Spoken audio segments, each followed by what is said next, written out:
Perfectly true. We don't even agree that we're in a recession yet. Economists don't agree. Bernanke says otherwise. But then if you watch the network news shows, we're already up to 8 times this year. That's once a week where they've made a comparison to the Great Depression. I mean, it's almost outlandish that they would be making these kind of things, but yet there they are. Well, Dan. Well, I mean, I think when you're talking about superlatives, the Great Depression is one of them. The worst example so far is what the guy, Katie Couric on CBS, calls the Grim Reaper. I mean, that's an actual quote for their own economic reporter, Anthony Mason. And he's already twice this year made this reference. And part of the problem is he doesn't put it in context.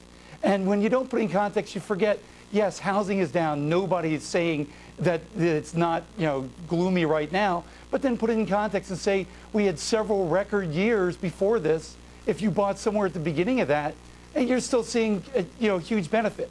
Just sort of. It's complete. Well, yeah, and I mean, this has become, so it's not just us. This has become a genuine journalistic issue.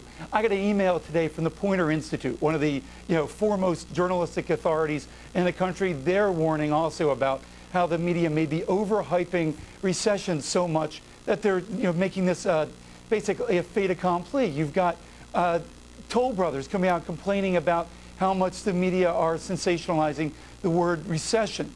You've got a lot of journalists talking about this. And then today on NBC, you had Aaron Burnett coming out there talking about how Ben Bernanke is avoiding using the R word because he doesn't want to actually make it an end result. All right, but Dan, if you look at her, she says it all the time.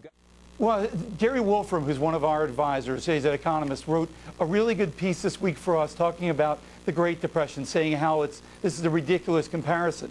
But then one of the things he points out that all the attempted solutions for the Great Depression, increased regulation, limits on trade, getting rid of NAFTA, all of these things that people are trying to do now, higher taxes, are exactly the recipe that drove us deeper into problems during the Great Recession.